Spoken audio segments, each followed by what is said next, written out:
اللہ تعالیٰ کا یہ ضابطہ اور قانون ہے کہ اس نے کامیابی کا وعدہ پورے دین پر کیا ہے.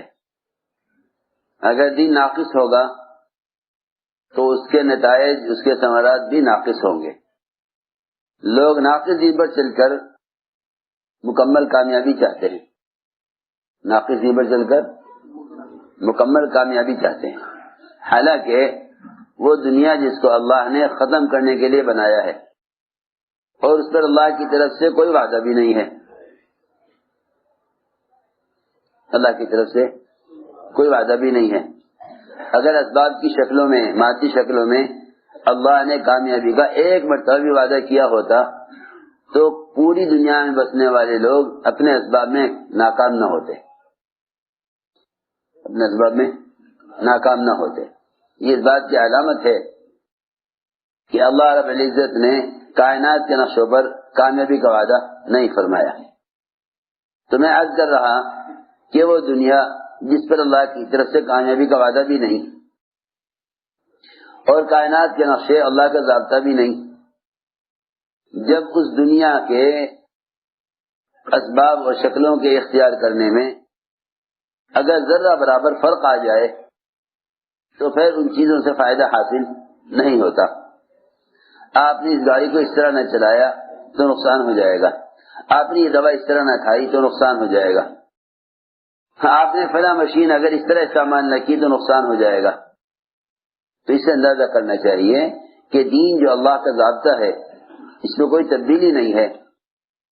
اگر ہم نے اللہ کے احکام کو پورا نہ کیا تو مکمل کامیابی حاصل کیسے ہو سکتی ہے؟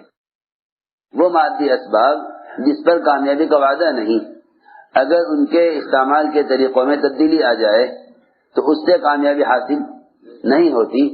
تو جو دین اللہ کا ضابطہ ہے جس پر کامیابی کا وعدہ ہے اس میں اگر طریقوں میں فرق آ گیا تو پھر کامیابی حاصل کیسے ہو جائے گی؟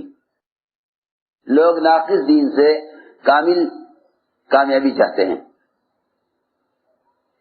اس لیے فرماتے تھے کہ اگر دین ناقص ہے تو ناقص دین پر ناقص نتائج مرتب ہوں گے. اس لیے فرمایا کہ پورے دین پر قائم رہو. عبادات میں حکم پورا کر دیا، معاملات میں توڑ دیا. عبادات میں حکم پورا کر دیا، معاملات میں حکم توڑ دیا. اس کی نظر اپنی نماز پر ہے، معاملات پر نہیں ہے. یہی پریشان ہے کہ جب میں نماز نہیں چھوڑتا تو یہ کاروبار کا نقصان کیوں ہوا؟ حالانکہ کاروبار کے نقصان سے بچنا نماز پڑھ لینے پر نہ ہوگا، بلکہ کاروبار کے نقصان سے بچنا کاروبار کی لائن کا حکم پورا کرنے سے ہوگا. کاروبار کی لائن کا حکم پورا کرنے سے ہوگا. یہ نہیں آپ نے نماز بہت اچھی پڑھ لی، آپ چاہیں کاروبار میں کامیابی ہو جائے، اللہ تعالیٰ دیکھیں گے کہ اس نے معاملات میں اگر حکم توڑا ہے تو اللہ تعالیٰ اس کے کاروبار میں نقصان لاویں گے. فرماتے تھے ہر لائن میں جو رکاوٹ پیش آتی ہے اللہ کی طرف سے اس لائن کو ٹھیک کرنے کے لیے پیش آتی ہے، لیکن ہماری طبیعت پر عادت یہ بن گئی کہ اگر حالات آتے ہیں جو ہے کاروبار اور تجارت اور زراعت میں تو ہم سمجھتے ہیں کہ عبادات سے حالات درست ہو جائیں گے، عبادات سے حالات درست ہو جائیں گے. دیکھو یاد رکھو، جو حالات معاملات کی خرابی سے آئیں گے، جو حالات معاملات کی خرابی سے آئیں گے وہ عبادات سے درست نہ ہوں گے. دنیا میں تو کیا درست ہوں گے، آخرت میں بھی بہت اچھی عبادت کرنے والا معاملات میں حکم توڑنے کی وجہ سے اللہ کے عذاب سے بچ نہ سکے گا. حالانکہ دنیا کے معاملات تو بہت معمولی ہیں، لیکن آخرت میں بھی یہ اپنی عبادات کے ذریعے معاملات میں حکم توڑنے کی وجہ سے عذاب سے بچ نہ سکے گا.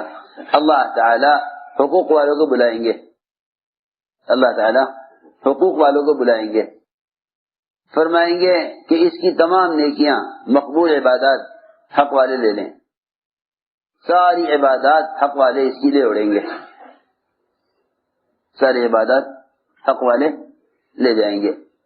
وہ کہیں گے اے اللہ ہمارا حق باقی ہے، اس کی ساری عبادات حق والے لے جائیں گے، پھر کہیں گے اے اللہ ہمارا حق باقی ہے۔ اللہ تعالی ان حقوق والوں کے گناہ اس عابد پر ڈال دیں گے، اس عابد پر ڈال دیں گے۔ ثم طرح فی النار، پھر اس معاملات میں حکم توڑنے والے کو جہنم میں ڈال دیا جائے گا، باوجود یہ کہ اس کے پاس مقبول عبادتیں ہوں گی۔ یہ اس لیے میں نے عرض کیا کہ جو حالات معاملات کی خرابی سے آتے ہیں وہ عبادت سے درست نہیں ہوتے، اس لیے حکم یہ ہے کہ پورے دین پر چلو، حکم یہ ہے کہ پورے دین پر چلو، ادخلوا فی السلم کافہ، اسلام میں پورے داخل ہو جاؤ۔ دنیا میں ہدایت اور امن، دنیا میں ہدایت اور امن ان لوگوں کے لیے ہے جو اپنے ایمان میں شرک کی آمیزش نہ کریں، اپنے ایمان میں شرک کی آمیزش نہ کریں، ایمان کے ساتھ شرک کو شامل نہ کریں، دین کے ساتھ بے دینی کو داخل نہ کریں۔ اللہ تعالی کی طرف سے دنیا میں ان سے امن و ہدایت کا وعدہ ہے کہ اللہ تعالی ایسے لوگوں کو دنیا میں امن عطا فرمائیں گے جو پورے دین پر چلنے والے ہوں گے، جو پورے دین پر چلنے والے۔ اللہ کی طرف سے کامیابی کا وعدہ پورے دین پر ہے۔ یہ بات بھی نہیں کہ 10% دین پر چلو 10% کامیابی مل جاوے، پھر 40% والوں کو 40% کامیابی مل جاوے، ایسا بھی نہیں ہے، ایسا بھی نہیں ہے۔ میں نے جیسا عرض کر دیا کہ باوجود مقبول عبادات کے معاملات میں حکم توڑ کر دنیا میں پریشان رہے گا، آخرت میں بھی ناکامی ہوگی، آخرت میں بھی ناکامی ہوگی۔ اس لیے دوستو عزیزوں، سب سے بنیادی بات جو عرض کرنی ہے وہ یہ کہ پورے دین پر قائم ہو، پورے دین پر قائم رہو۔ ہر آن ہر گھڑی یہ دیکھو اس لائن میں اللہ کا میرے لیے کیا حکم ہے۔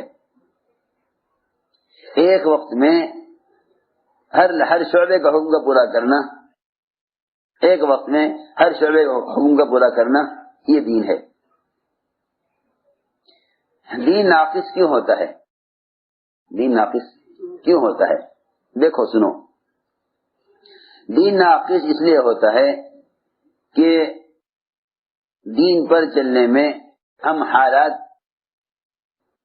کو سامنے رکھتے ہیں، دین پر چلنے میں حالات کو سامنے رکھتے ہیں۔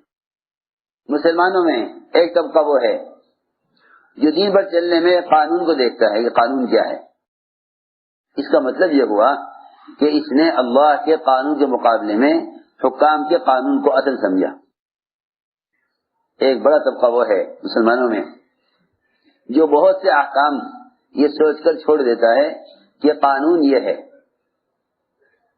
قانون یہ ہے، لہذا ہم کیا کر سکتے ہیں، جب حکومت بدلے گی قانون بدلے گا پھر عمل کریں گے۔ سننا بات بہت غور سے۔ ایک وجہ تو یہ ہے دین کے نقصان کی کہ مسلمان بہت سے احکام کو یہ سوچ کر چھوڑ دیتا ہے کہ قانون یہ ہے۔ دوسری بات یہ ہے کہ بہت سی سنتیں، بہت سے احکام یہ سوچ کر چھوڑ دیتا ہے کہ ابھی میرا ماحول اس کی اجازت نہیں دیتا۔ بہت سے احکام، بہت سی سنتیں یہ سوچ کر چھوڑ دیتا ہے کہ ابھی میرے گھر والے اس عمل کے لیے تیار نہیں ہیں۔ یہ دین کے ناقص ہونے کی وجوہات ہیں، دین کے ناقص ہونے کی وجوہات ہیں۔ حضور اکرم صلی اللہ علیہ وسلم نے،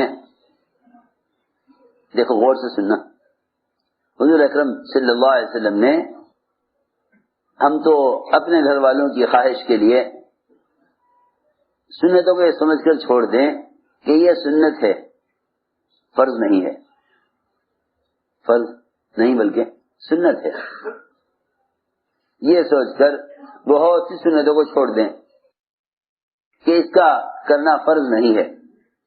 کیونکہ بڑی کمی اس بات کی ہے کہ ہم سنت کا حکم جانتے ہیں، درجہ نہیں جانتے. سنت کا حکم جانتے ہیں، درجہ نہیں جانتے. سنت کا حکم جانتے ہیں، درجہ نہیں جانتے.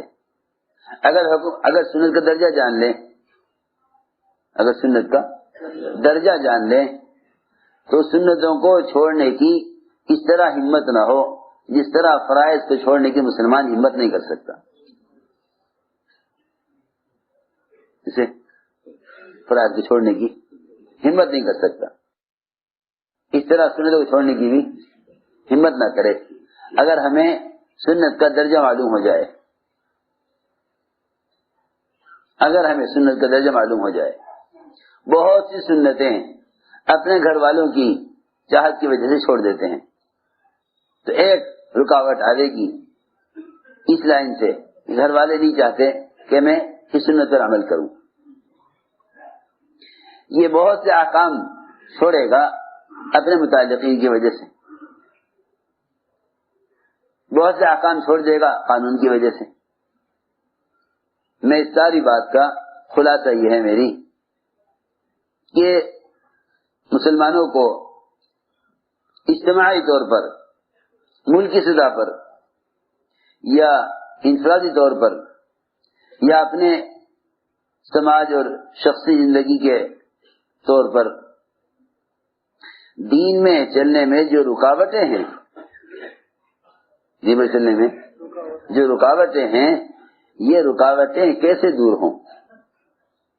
ان رکاوٹوں کے دور ہونے کے لیے کیا شرط ہے؟ ان رکاوٹوں کے دور ہونے کے لیے کیا شرط ہے؟ جب تک وہ شرط پوری نہیں کی جائے گی، مسلمان اپنے دین پر چلنے میں با اختیار نہیں ہوگا. مسلمان دین پر چلنے میں با اختیار نہیں ہوگا.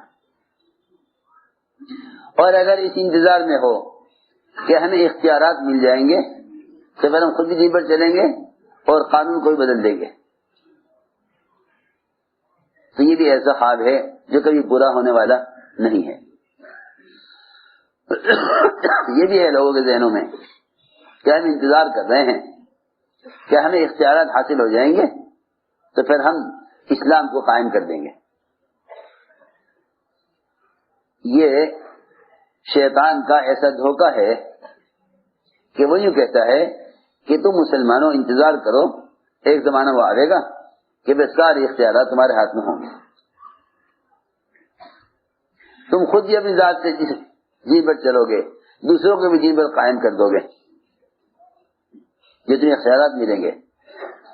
مولانا الیاس صاحب رحمۃ اللہ علیہ سے پوچھا گیا کہ حضرت مسلمانوں کو دنیا میں اختیارات، حکومتیں اور مسلمانوں کو دنیا میں اقتدار کیوں نہیں ملتا؟